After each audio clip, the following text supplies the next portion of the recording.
नमस्कार बच्चों, आज हम जवाहर नवोदय विद्यालय प्रवेश परीक्षा में अंकगणित पढ़ने वाले हैं बच्चों। और इस अंकगणित के अंतर्गत पढ़ने वाले हैं यूनिट 13 ऐकिक नियम, यूनिटरी मेथड। तो बच्चों चलिए शुरू करते हैं ऐकिक नियम। बच्चों इस अध्याय के अंतर्गत हम निम्नलिखित गणनाओं एवं प्रश्नों का अध्ययन करेंगे, जिसमें बच्चों किसी वस्तु के मूल्य को ज्ञात करना, ध्यान समझिएगा, किसी वस्तु के मूल्य को ज्ञात करना, किसी वस्तु का मूल्य ज्ञात होने पर ऐसी ही अनेक वस्तुओं का मूल्य ज्ञात करना, इसको भी हम देखेंगे बच्चों।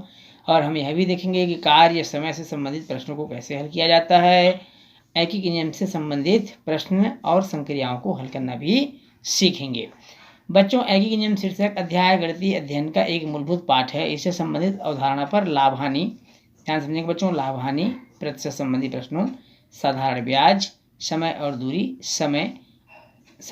समय और कार्य आदि अनेक अध्यायों से संबंधित प्रश्नों को हल किया जा सकता है और ऐसा करना प्रायः सरल भी होता है।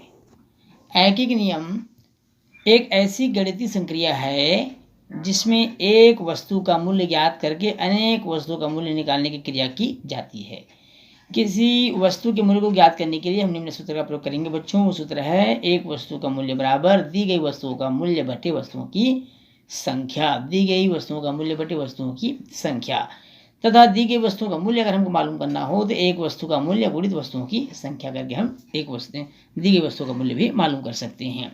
चूंकि ऐकिक नियम के अंतर्गत वस्तुओं की संख्या एवं उनका मूल्य परस्पर संबंधित होते हैं, इन दोनों राशियों में एक राशि जितना बढ़ती है, ध्यान समझेंगे बच्चों, एक राशि जितना बढ़ती है दूसरी भी उतनी ही गुना बढ़ती चली जाती है।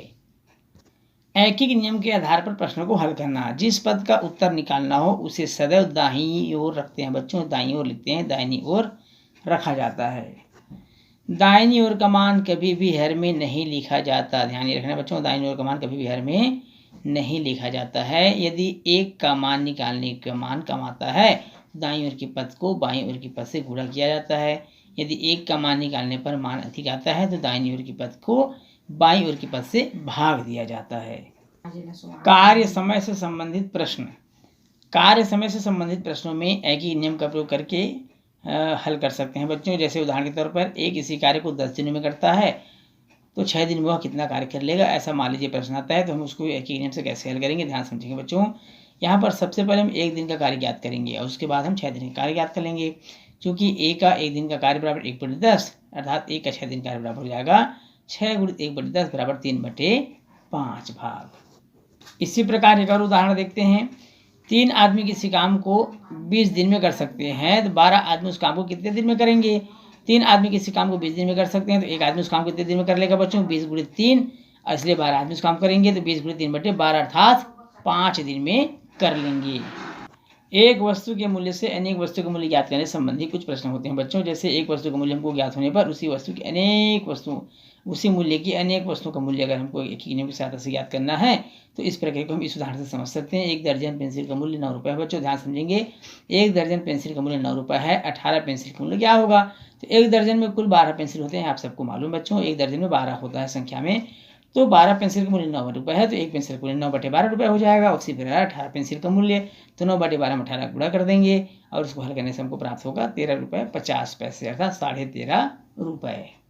13.5 रुपये अर्थात यहाँ से हमको कैसे हल करेंगे बच्चों, या तो आप यहीं से काट सकते थे, कैसे, 2 छक्के 12, 2 निया 18, 2 3 दूनी 6, 3 तिया 9, ये इस तरह से आप काट लीजिए। अब 9 तिया 27/2 यहाँ पर हमको प्राप्त हो गया। अब जब हम 27 को 2 से भाग करेंगे बच्चों तो 2 एकम 2 कट गया, 7 उतार लेंगे, 2 तिया 6, 1 बच गया और उसके बाद दशमलव लेकर 0, 2 पंचे 10। तो इस प्रकार से हम 13.5 रुपये मालूम कर लेते हैं, ज्ञात कर लेते हैं। अब आइए देखते हैं बच्चों कुछ महत्वपूर्ण प्रश्नों को, जिसमें सबसे पहला प्रश्न है 1 दर्जन, यहाँ पर 1 है, 1 दर्जन किलो का मूल्य 30 रुपये है तो 4 दर्जन किलो का मूल्य क्या होगा। वेरी सिंपल बच्चों, आपको 1 दर्जन किलो का मूल्य 30 रुपये दिया तो 4 दर्जन का 4 × 30 कर देंगे, 120 रुपये होगा।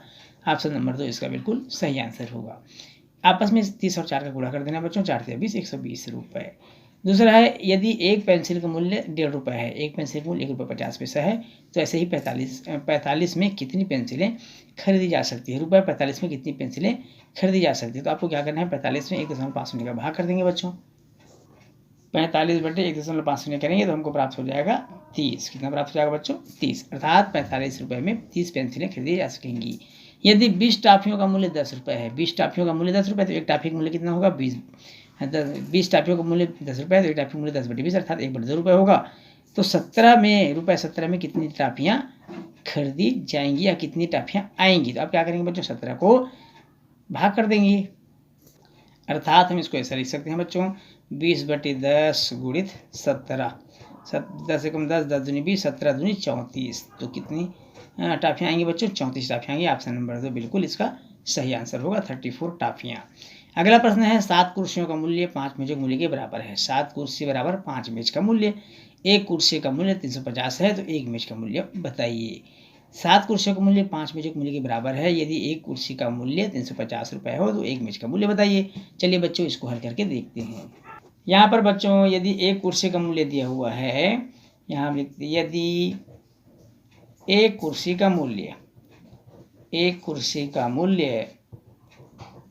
350 रुपये है। कितना रुपये बच्चों? 350 रुपये।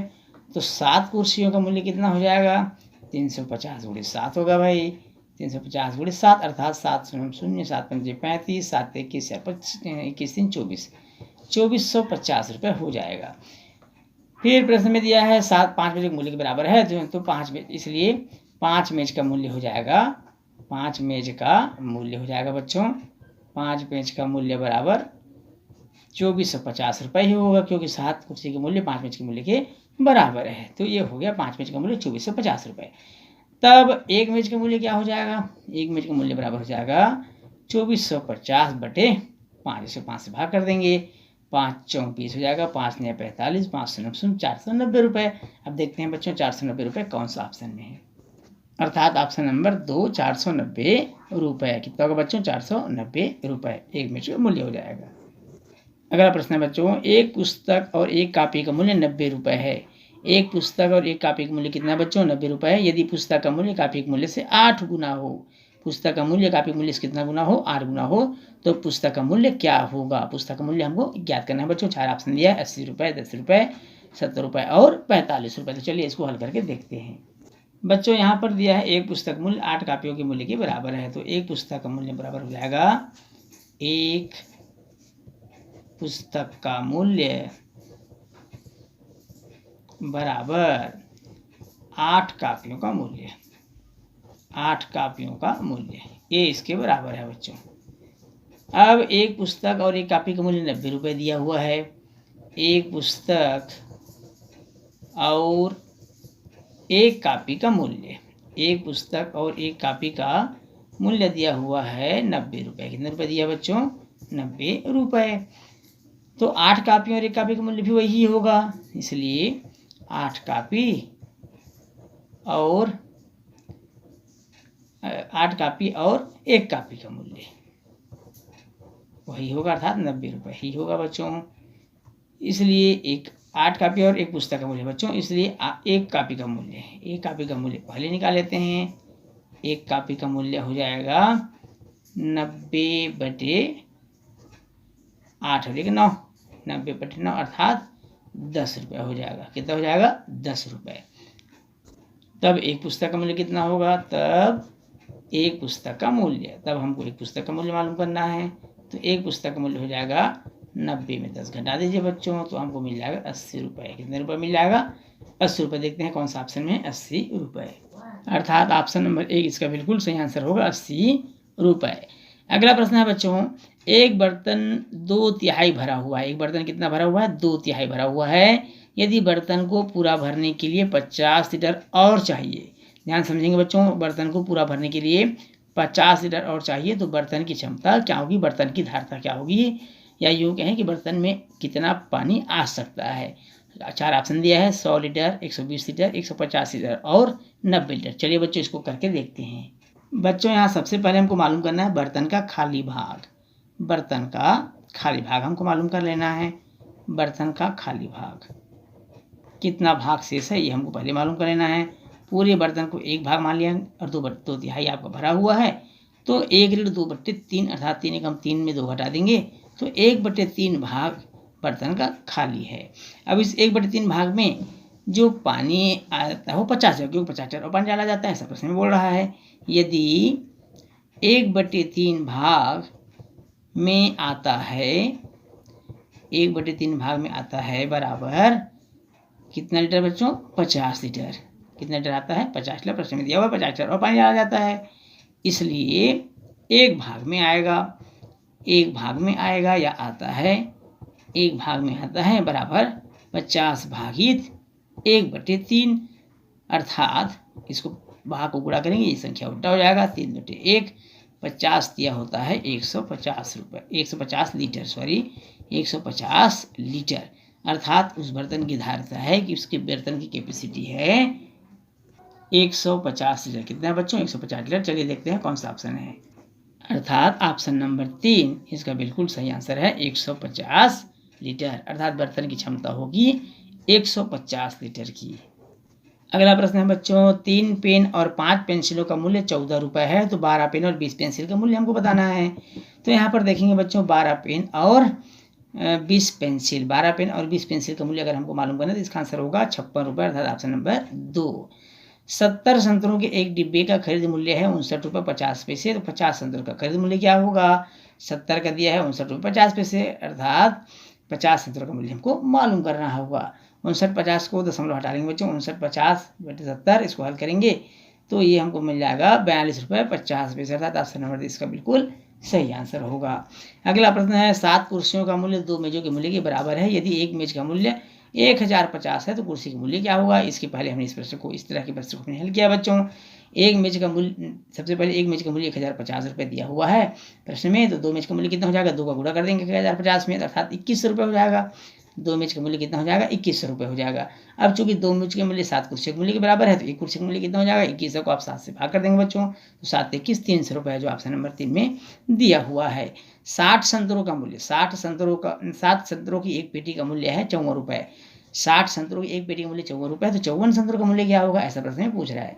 अर्थात पेटी में कुल मिलाकर के 60 संतरे हैं और 60 संतरे का मूल्य है 54 रुपये, तो 54 संतरों का मूल्य कितना होगा? तो 54 × 54/60 ऐसा हल कर देंगे, 54 × 54/60, क्योंकि हमको 54 संतरों का मूल्य मालूम करना है, 54 रुपये पहले से दिया हुआ है।